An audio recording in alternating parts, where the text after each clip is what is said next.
Ladies and gentlemen, let me tell you something, woman of destiny. God didn't create you to be timid, to be walked on, to be tolerated. He created you to stand, to lead, to rise.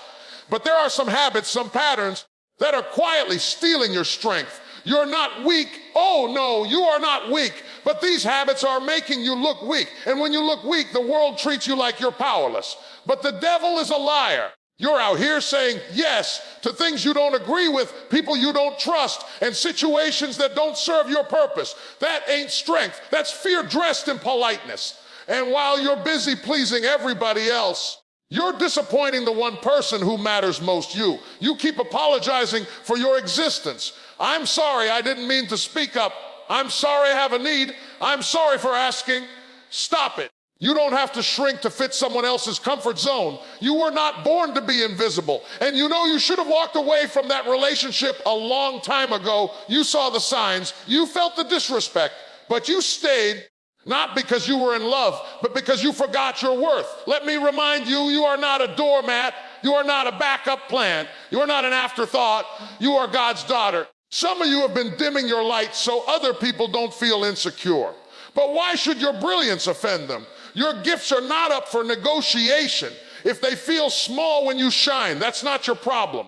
That's their problem. You weren't made to blend in. You were made to stand out. And can I be real for a moment? Some of you are dying on the inside while keeping up appearances on Instagram, chasing likes, chasing followers, chasing empty validation from people who don't even know your name. You've got to stop measuring your worth by a digital number and start measuring it by your impact, your heart, your character. And that voice of yours, that opinion you have, that wisdom you carry. Why are you silencing yourself when the world needs to hear what's inside you? Stop waiting for permission. Speak up, show up, stand up, because when you stay quiet, you rob the world of your power. So today, I challenge every woman watching, drop those habits. Leave them at the altar. Walk away from them like, oh, you nothing. You are powerful, you are chosen, and you are called for more.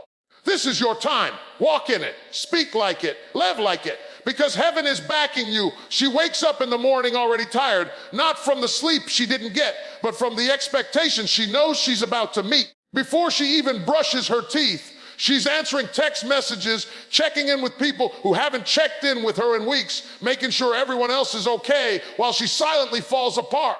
That's the life of a chronic people pleaser.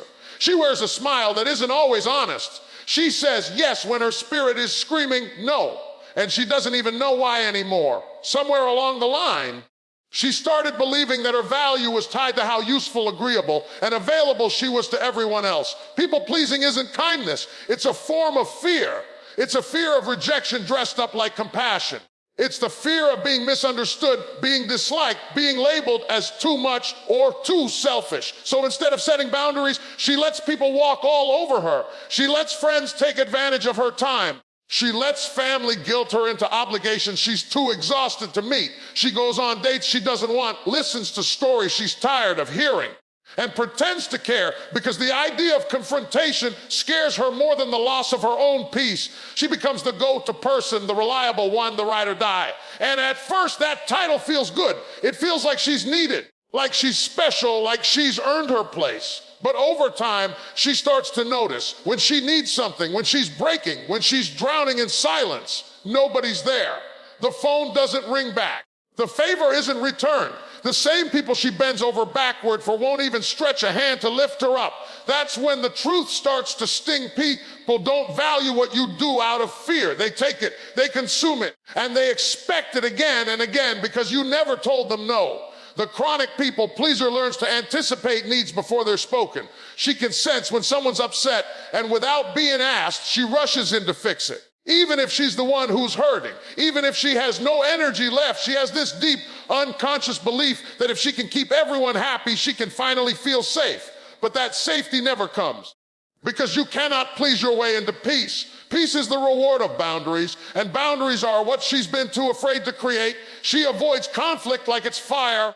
But what she doesn't see is that the fire is already burning her from the inside. She resents the people she's trying to please. She gets angry at herself for not speaking up. She cries in the dark because in trying to keep the world together, she's falling apart. And the saddest part, most people don't even know what she's going through because she's too busy smiling, saying, I'm fine, and making everyone else comfortable. People start to assume she doesn't have needs, that she's always available, that she doesn't mind, but she does mind. She just doesn't say it. She feels invisible in rooms where she's done the most work. She feels overlooked in relationships where she's poured the most love. And eventually, she starts to feel used, not because people are evil, but because she never taught them how to treat her. She never told them where the line was. She never said no when she should have. And in the silence of her compliance, she lost her voice. It's not just about being nice. There's a deeper root. Maybe she grew up in a house where love was conditional, where being helpful was praised and having needs was punished. Maybe she was told not to cause trouble or to be a good girl. And so she became the good girl, the agreeable girl, the girl who learned that pleasing others kept the peace even if it cost her her own. But no matter how hard she tries, no matter how much she gives, it's never enough. Because people pleasing is a hunger that cannot be fed. The more you give, the more people expect. And every yes that goes against your truth chips away at your soul until one day you look in the mirror and don't recognize the woman looking back. You see the smile, but you don't feel it. You hear the laugh, but it doesn't sound like freedom. You're tired, but you don't rest. You're hurting, but you don't speak. You're alive, but you're not living. And it all started with a simple belief that you have to make everyone else happy in order to be enough. But that belief is a lie. And every time you live by it, you betray yourself a little more. She says, sorry for speaking, sorry for asking, sorry for existing just a little too loudly in a world that taught her silence is safer. It rolls off her tongue before she even realizes it, like a reflex, like breathing. She apologizes when someone bumps into her. She apologizes when her food order is wrong. She apologizes when she shares an idea, even if it's brilliant. Somewhere deep in her wiring, she's been conditioned to believe that being the way, being wrong, or being noticed requires an apology. So she lives her life shrinking, stepping aside, and constantly softening her presence with unnecessary sorries. Apologizing is not about manners. It's not about being polite. It's about carrying invisible guilt for simply taking up space. It's the constant need to keep the peace, to avoid conflict, to not offend or inconvenience anyone. And it becomes exhausting because while others speak freely, she weighs every word. While others make decisions, she second guesses herself. While others assert themselves, she waits for permission. She lives in the background, careful not to disturb the room, even when the room needs her truth. She learned early that people are more comfortable with her silence than her strength. Maybe she grew up in an environment where voicing her feelings led to backlash. Maybe her confidence was mistaken for arrogance. Maybe her boundaries were dismissed as rudeness. So now, every time she stands up for herself, she feels the urge to apologize for it. It's like there's a part of her that still believes she's doing something wrong by simply honoring her worth. She says sorry before asking for what she needs, as if her needs are a burden. She says sorry when she's the one who's been hurt, as if her pain is an inconvenience to others. She walks through life trying to make herself smaller, less visible, less offensive, just to keep the peace. But it's not peace she's keeping, it's permission. Permission to exist, to speak, to choose. Over time, this pattern begins to shape her identity. She starts to believe she's always at fault. She becomes afraid to make decisions, fearing she'll choose wrong. She hesitates before expressing her feelings, afraid they'll be misunderstood.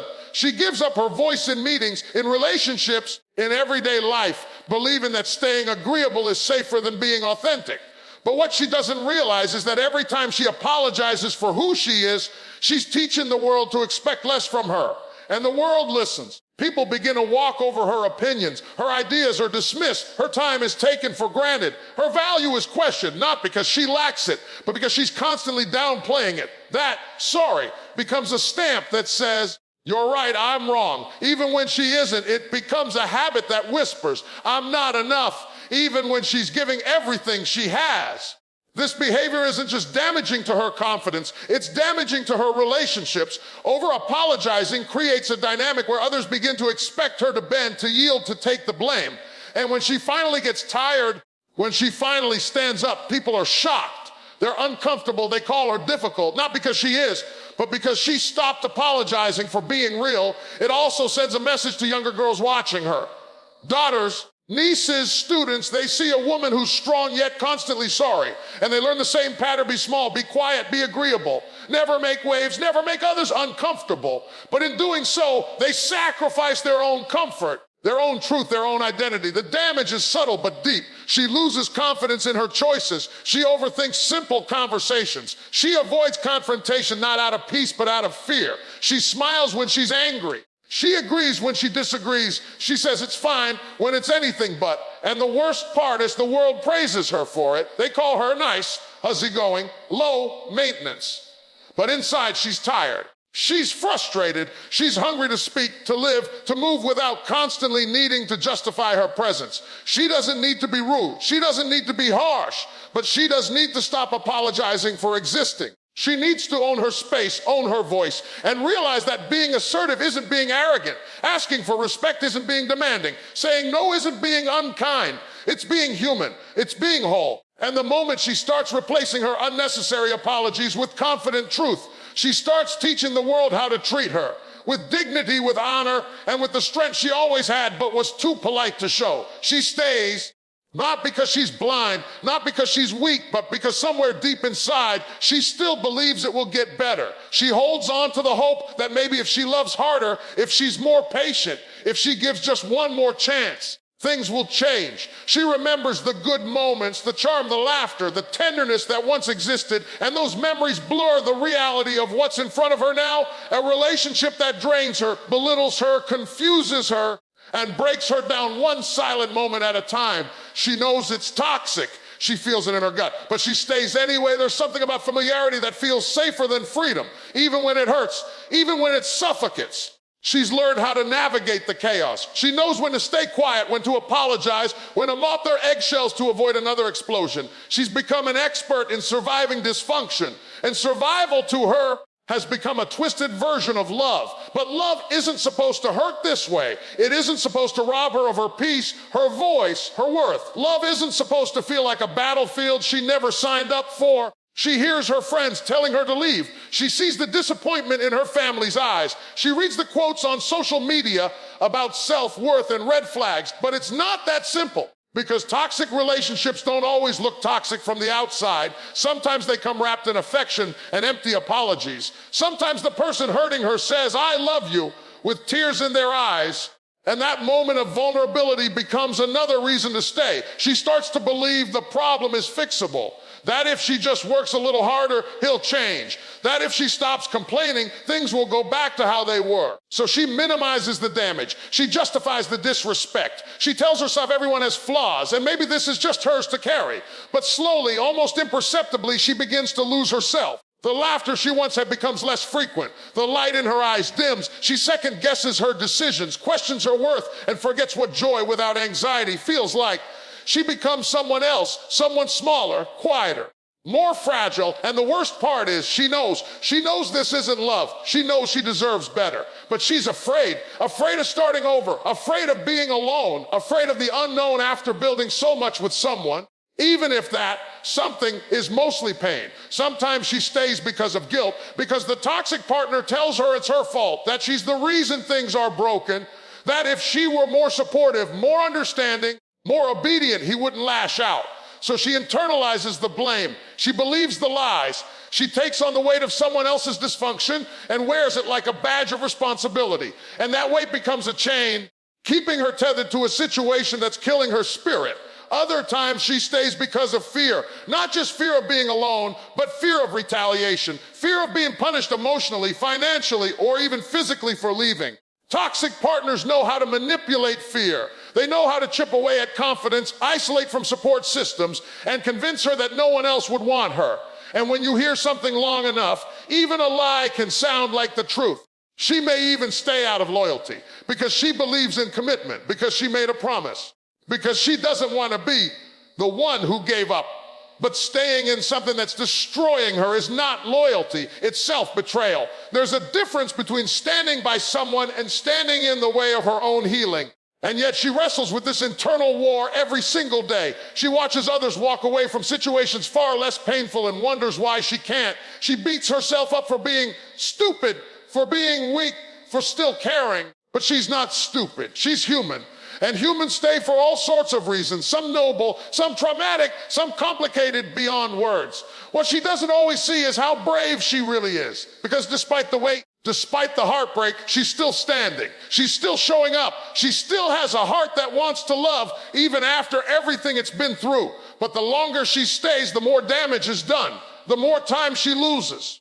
The more healing she postpones, the more she teaches herself to accept crumbs when she was made for banquets. It's not about whether the other person will ever change. It's about whether she'll finally choose herself. And every day she stays, she delays the life, the love, the peace that is patiently waiting for her on the other side of letting go. She lowers her voice in rooms where she should be leading. She downplays her accomplishments so no one feels threatened. She steps back when she should be stepping forward, not because she doesn't know her worth, but because she's been taught that shining too brightly makes others uncomfortable. She's learned to dim her light to fit into spaces that were never built to hold her brilliance. And while the world praises her for being humble and modest, what they're really applauding is her silence, her shrinkage, her willingness to take up less space than she deserves. There's something deeply ingrained in her, a belief that being too successful, too outspoken, too confident will invite criticism or isolation. So she plays small. She avoids talking about her dreams unless she's sure they won't sound too ambitious. She holds back in conversations, letting others speak over her. She hesitates to celebrate her wins, brushing them off with words like, "It was nothing," or "I just got lucky." She does this not because she lacks ability, but because she's trying to protect herself from judgment, envy, or rejection. She's been in environments where being excellent came with side eyes, where standing out felt like a risk, where being proud of herself was seen as arrogance. So she learned to hide. She learned to water herself down to make other people feel secure. She chose to be likable instead of powerful. She chose peace over presence. And in doing so, she lost more than she realized: her voice, her visibility, her ability to fully walk in purpose without apology. This behavior shows up everywhere: in boardrooms, classrooms, relationships, and even friendships. She defers credit when it's rightfully hers. She lets others take the spotlight even when she's the one who built the stage. She offers her ideas gently, hoping they're not too bold, too different, too challenging. And when someone else repeats her idea louder, she lets it go. Not because she agrees with the injustice, but because she's tired of fighting to be seen. What she may not realize is that playing small doesn't just hurt her. It affects everyone around her. It sends a message to the next woman watching that it's safer to be quiet than to be proud. It teaches younger girls to whisper their brilliance instead of declaring it. It tells the world that a woman's power is only acceptable when it's packaged in passivity. And that is a dangerous message. Inside, she knows she's capable of more. There's a fire that keeps trying to break through the surface.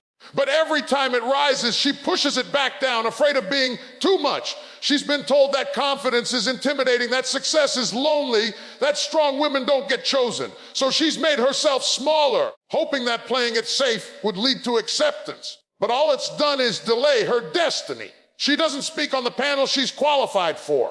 She turns down opportunities she's ready for. She hides parts of her personality because they've been labeled as intense or aggressive. But intensity is not a flaw, it's power. And power, when directed by wisdom and grace, transforms everything it touches. The world doesn't need her to be less. It needs her to be all that she is. This habit of playing small becomes a silent prison. It's a cage built out of fear and insecurity, locked by the opinions of people who couldn't handle her at full volume. And the longer she stays in it, the more it becomes her norm. She starts to believe the lie that her softness is strength. But softness, when it's rooted in fear, is submission, not strength. True strength is the courage to be seen, to be heard, and to be fully expressed. There are moments when the mask slips, when she laughs too loud, when her brilliance bursts through despite her efforts to contain it. And in those moments, she feels free. She remembers what it feels like to be whole, to be unfiltered, to be fearless. But then she pulls it back. She retreats.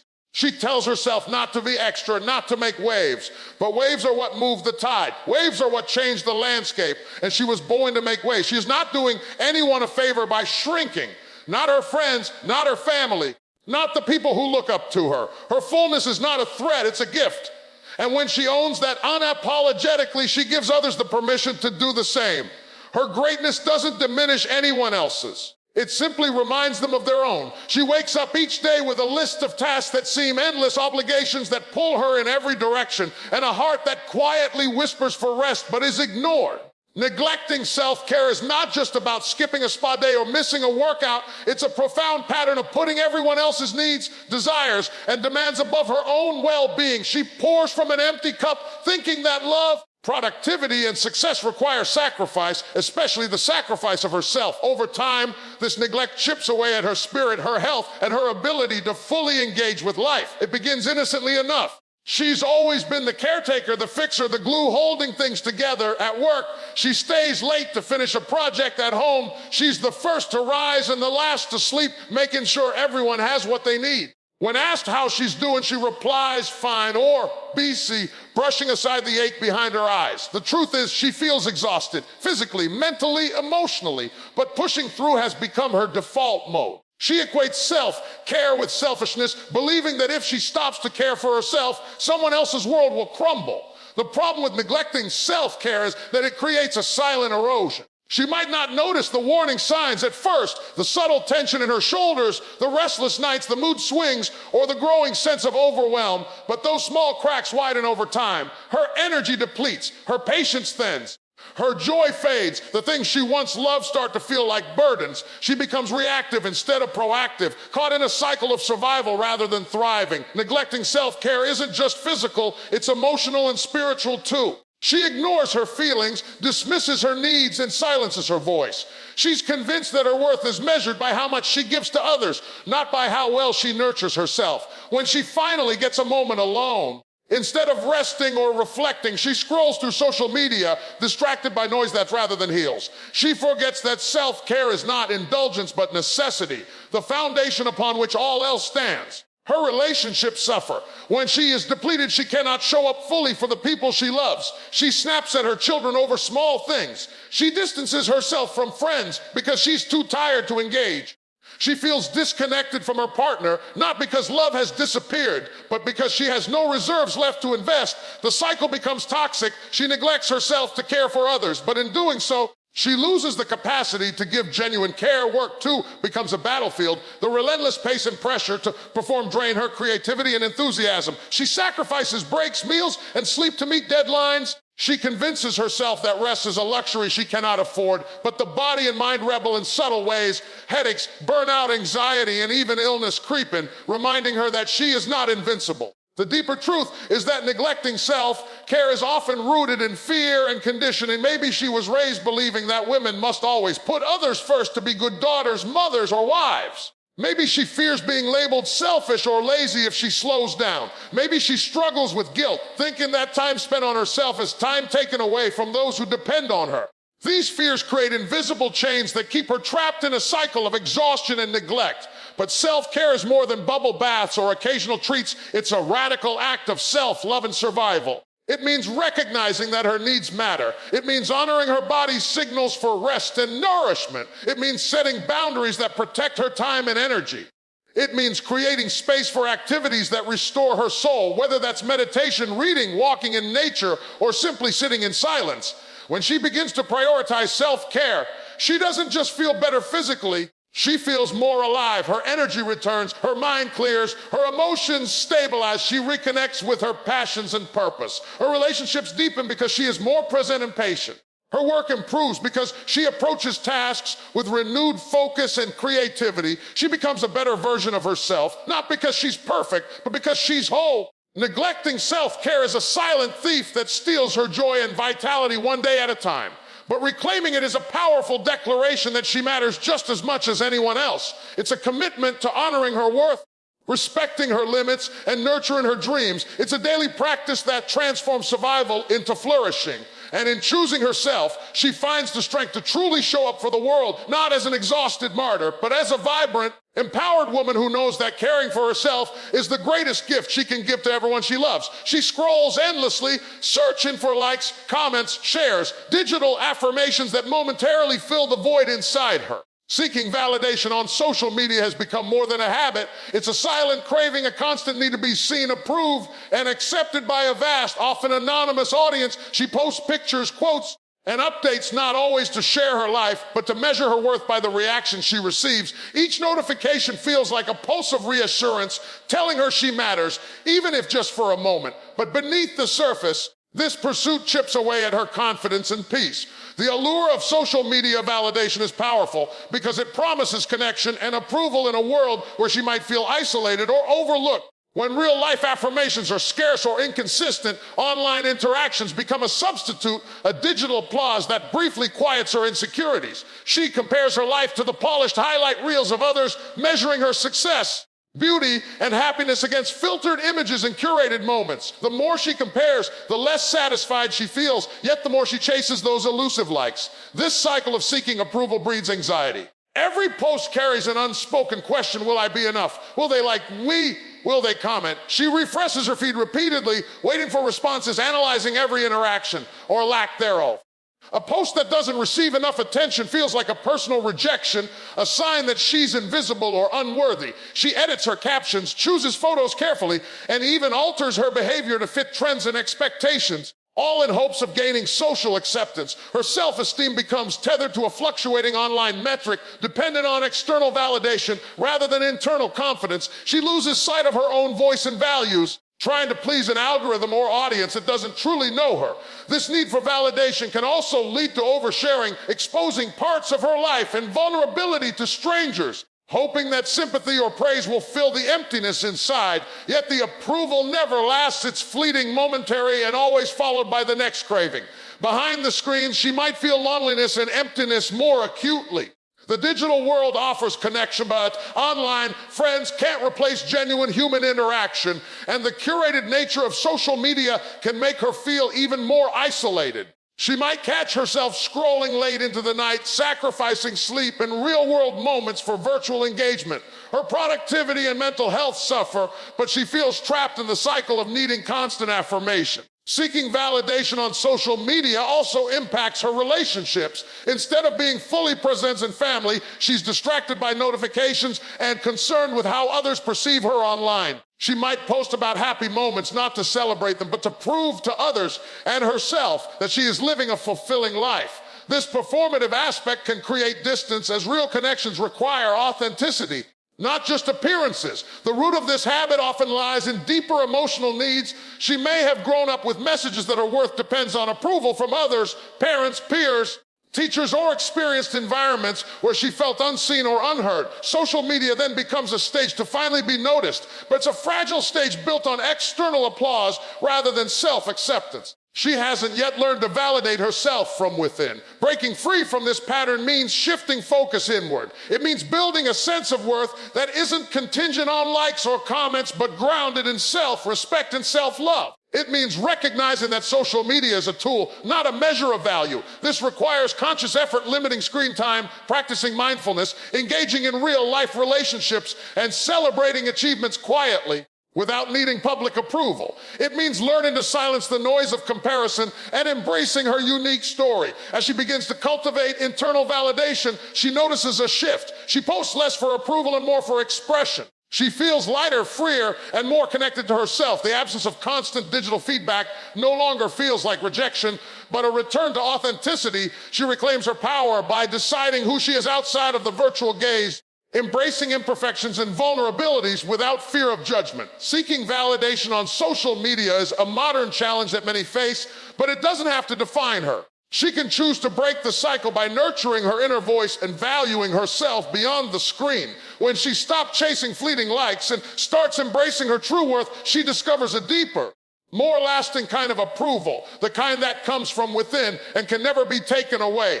Fear of speaking up is a quiet but heavy burden that weighs on her heart and mind every day. It's the voice inside that tells her to stay silent, to blend in, to avoid rocking the boat. She's experienced it in countless moments, when she has an idea in a meeting but swallows it, when she wants to express her feelings but holds back, when injustice happens around her and she chooses silence over confrontation. This fear doesn't come from a lack of intelligence or insight. It comes from the anticipation of rejection, criticism, or conflict. It's the fear that her voice might not be welcome, that speaking up will make her vulnerable, or worse, that it will make her invisible or unlikable. This fear often roots itself in early experiences, times when she was dismissed, ignored, or told to be quiet. It grows when her contributions are overlooked or when she's told her opinions aren't important. Over time, the pattern solidifies and she learns that silence is safer than speaking out. In many spaces, especially where women are expected to be agreeable and accommodating, this fear is reinforced by societal and cultural norms that prize quietness over assertiveness. She internalizes these messages, believing that her voice is less valuable, less needed, or even inappropriate. The cost of this fear is immense. When she doesn't speak up, she denies herself opportunities to be heard, to influence, and to lead. She misses out on sharing her unique perspective, which could spark change or inspire others. Her ideas remain locked inside, her concerns unaddressed, and her potential unrealized. The silence creates a barrier between who she is and who she could become. It feeds into a cycle of invisibility where she feels overlooked and undervalued, which only deepens her hesitation to break the silence next time. Fear of speaking up can also impact her relationships. When she withholds her true feelings, resentment builds quietly. She may agree outwardly, but feel conflicted inside, leading to misunderstandings and emotional distance. The inability to express boundaries or needs can result in being taken for granted or treated unfairly. She might find herself retreating in conversations, avoiding difficult discussions, or allowing others to dominate the dialogue. Over time, this pattern erodes her self-confidence and self-respect. In professional settings, this fear can stall her career growth. Leadership often requires courage to voice ideas, challenge the status quo, and advocate for oneself and others. By holding back, she limits her visibility and influence. Colleagues may misinterpret her silence as lack of interest or initiative, which can affect promotions and opportunities. She may feel stuck in roles that don't fully utilize her talents because she's unwilling or afraid to assert herself. Yet the fear is understandable. Speaking up can feel risky, especially in environments that are not welcoming or supportive. She worries about backlash, being misunderstood, or damaging relationships.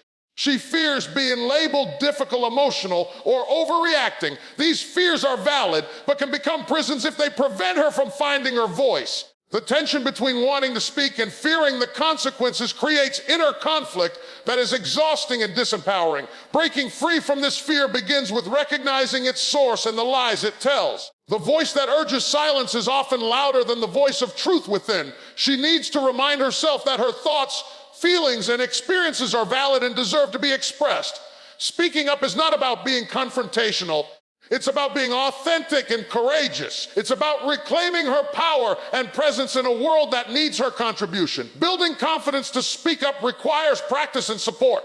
She can start small, sharing her opinion in a safe space, setting boundaries with loved ones, or expressing appreciation and concerns clearly. Over time, these small acts strengthen her voice and diminish the fear. Finding allies and mentors who encourage and validate her voice can also be transformative. Knowing she is not alone and that others face similar fears can provide the courage to continue speaking out. She must also learn to reframe failure and rejection as part of growth rather than proof of inadequacy. Not every attempt to speak up will be met with agreement or applause, but each effort is a step toward freedom. The more she practices, the more natural it becomes. She learns to trust that her voice carries value and that silence is not protection but limitation. Ultimately, overcoming the fear of speaking up is a journey of self-discovery and empowerment. It's about realizing that her voice is a gift to herself and to the world. When she speaks, she not only honors her truth, but also opens doors for others to do the same. Her voice can spark change, heal wounds, and build bridges. She is stronger than her fear, and every time she chooses to speak,